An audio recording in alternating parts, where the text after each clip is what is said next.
नमस्कार। उम्मीद है आप लोग स्वस्थ और आनंद होंगे। आजकल मामला लोकसभा के स्पीकर पद को लेकर के काफी गरमाया हुआ है और चर्चा का विषय है।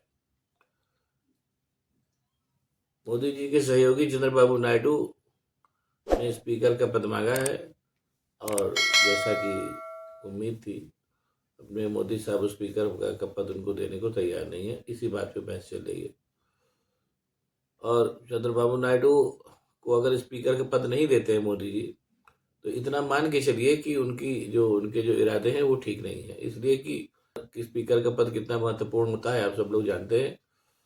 और जो उनकी पुरानी 10 साल की सिफत रही है, जो 10 साल में उन्होंने करके दिखाया है, ये मान के चलिए कि अगर स्पीकर का पद फिर से मोदी जी के पास ही रह जाता है, मतलब भारतीय जनता पार्टी के पास ही रह जाता है, तो पक्का जानिए कि नीतीश और जितने भी उनके सहयोगी नीतीश कुमार, चंद्रबाबू नायडू हैं या तमाम जो और भी लोग हैं, छोटी पार्टियां, उनको सबको तोड़ तोड़ करके भाजपा में मिला लिया जाएगा और जैसे ही 272 होगा वैसे ही मोदी जी अपने पूरे रूप में आ जाएंगे।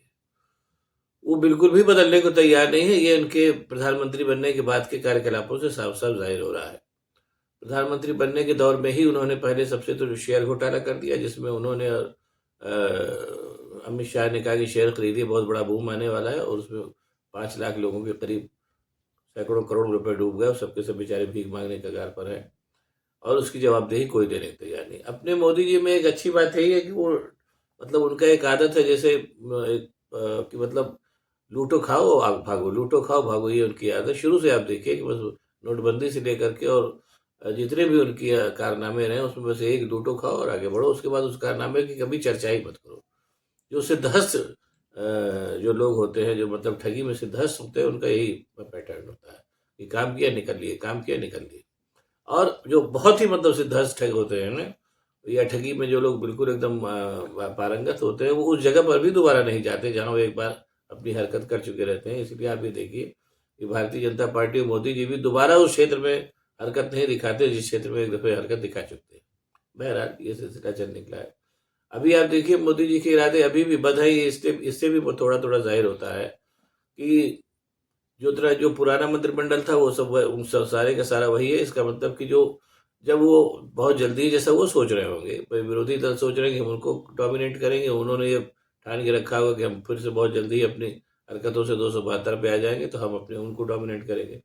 इसलिए सारे मंत्रालय उन्होंने पुराने लोगों के को ही दे रखे हैं ताकि कंटिन्यूएशन में ही जो है काम सारा जाहिर होता रहे। नए नए नए मंत्री आएंगे तो कुछ ना कुछ मुसीबत खड़ी करेंगे। जैसे जनता दल ने एक मुसीबत खड़ी कर दी है, आकर के बाहर बता दिया है कि गुजरात में अपने मुख्यमंत्री जो हैं, या गुजरात का तो मतलब ही अपने मोदी जी होता है, वहाँ पे जो लोग बैठे रहते हैं एक तरीके से कठपुतली होते हैं। वहाँ उन्होंने जो बड़ी कंपनी बुला करके और उसको जो है पैसा दिया और उस पैसे के हिसाब से जो नौकरियां दी, मतलब शायद 2.5 मिलियन का जो है वो पूरा प्रोजेक्ट है, उसमें 2 मिलियन जो है उन्होंने उनको सब्सिडी के रूप में ही दे दिए। और इस तरीके से पर नौकरी का जो कास्ट है वो करीब 3.5 करोड़ रुपए आई, जिसमें लड़के नौकरी करेंगे। ये एक बात अब वो जो सर निकल के सामने आई तो जनता दल यूनाइटेड के जो मंत्री महोदय हैं कुमार स्वामी, एकदम भौचक रह गए कि क्या हो रहा है। बाद में उन्होंने बताई ये बात लोगों को। तो इसलिए जो पुराने मंत्रिमंडल है, जो मंत्री हैं, वो जो जहाँ जहाँ धोखे घोटाले की संभावना कहीं ज्यादा है, जैसे रेल मंत्रालय है या तो फाइनेंस है या क्या नाम है आपका गृह है, वो उन्होंने किसी भी विरोधी दल को नहीं दिया है। ताकि अब उसमें दो मतलब उसमें दिक्कतें हैं। एक तो नया मंत्री जाएगा तो कुछ पुराने घोटाले पकड़ेगा, और दूसरी है कि वो कंटिन्यूएशन भी ब्रेक होगा। ये उन्होंने किया है, जबकि ये उनकी जो मतलब जो कार्यकलाप है वो साफ साफ बताई दे रहे हैं। मोदी जी पूरा ठान के बैठे हैं कि हमको बहुत जल्दी ही 272 पे आएंगे, फिर अपनी पुरानी चाल पे चलना है। अब जैसे अश्विनी वैष्णव है, इनकॉम्पिटेंट मिनिस्टर साबित हो चुके हैं, लेकिन फिर उनको रेल मंत्री बना दिया और उन्होंने भी अपने आते आते अपना रेल दुर्घटनाएं करानी शुरू कर दी। जो क्योंकि भाई जाहिर सी बात है, अगर मंत्री इनकॉम्पिटेंट है तो यही होगा। और वो ऐसा मंत्री जो रेल दुर्घटनाएं वगैरह करा के अपनी इनकॉम्पिटेंस साबित कर चुका है, उसको महाराष्ट्र जिताने का कार्यभार भी दिया गया है। इसका मतलब कि वो मंत्रालय में और कम ध्यान देगा, चीजें और बिगड़ेंगी। बहरहाल मोदी जी को इसे कोई लेना देना नहीं है। उनका कुल उद्देश्य शासन करना है और शासन के माध्यम से लूट करना है, जो अभी फिर नीट घोटाले में भी सामने आ गया है। मतलब जब से भारतीय जनता पार्टी की सरकार आई है, चाहे वो केंद्र में हो चाहे वो राज्यों में हो, तब से नौकरियां या तो नौकरियां मिल नहीं रही हैं, और मिल रही हैं तो उनमें घोटाले हो रहे हैं। नौकरियां या मतलब ये प्रतियोगी परीक्षाएं जितने हैं उसमें घोटाले, यानी प्रतियोगी परीक्षाओं और नौकरियों की परीक्षाओं को भी कुल मिलाकर के लूट का साधन बना दिया गया है। बड़े-बड़े सैकड़ों रुपए की फीस जमा करके बच्चे भरते हैं और उसके बाद फिर वो सब परीक्षाएँ रद्द हो जाती हैं। और वो रुपया जो जो सरकार के खजाने में आ जाता है उसकी कोई बात ही नहीं करता। जैसे अभी कुछ ही दिन पहले पुलिस की भर्ती हुई थी। आस-पास के राज्यों से भी लोग भर्ती में आए थे, भर्ती रद्द हो गई, उसका क्या होगा पता नहीं। अब उसमें जो हज़ारों करोड़ का वारा न्यारा हुआ उसका कोई पचहत्तर नहीं। ये कुल मिलाकर के स्थिति है। और विपक्षी दलों को भी जो एक ऐतिहासिक अवसर मिला है, इस बार के चुनाव में अच्छी खासी सीटें उनको मिली है। उसको भी देख कर के लग रहा है कि वो अभी भी कुल मिलाकर के चीज़ों से समझे नहीं हैं और उसी रवैये कांग्रेस के अंदर भी एक कमी है कि वो बहुत ही मतलब आराम से चलने वाले लोग हैं। जबकि ये समय आराम से चलने का नहीं है, इस समय में तो ये है कि अगर आपने तत्काल वार करके चीज़ों को नहीं खत्म कर दिया तो ये एक ऐसे आदमी से आपका पाला पड़ा है, जो प्रकृति से जिसको कहना चाहिए कि बदला लेने में यकीन करता है और कभी किसी को छोड़ता नहीं। अब जैसे फॉर एग्ज़ाम्पल अरुंधति राय है, कोई पुराना उनका क्या नाम है कि कोई आर्टिकल वगैरह रहा होगा, 10 साल पुराना, उसको खोल करके उनके ऊपर केस लगाने की तैयारी की जा रही है। ये सब सारी चीज़ें हो रही हैं। इसलिए मेरा ये मानना है कि विपक्षी दल जितने हैं, विपक्षी दलों में भी 2 कैटेगरी है। एक तो जैसे आपके क्या नाम है ये हुए, नीतीश कुमार हुए और चंद्रबाबू नायडू हुए। ये चाहते हैं कि कमज़ोर केंद्र सरकार से हम अपने राज्य के लिए बहुत ज़्यादा फ़ायदा ले लें। लेकिन कमज़ोर जो राज्य है, कमज़ोर केंद्रीय सरकार में भी जैसे 2 सरकार, एक तो अटल बिहारी की थी। अटल बिहारी मूलतः नरेंद्र मोदी जैसे नहीं थे, इसलिए उन्होंने चंद्रबाबू नायडू को और दूसरे सहयोगियों को तमाम कुछ दिया। लेकिन मोदी का जो स्ट्रक्चर है वही एकदम डिफरेंट है। वो किसी को कुछ देंगे नहीं, आज तक उन्होंने कुछ नहीं दिया है और आगे भी देने के मूड में तो नहीं लगते जिस हिसाब से वो चल रहे हैं।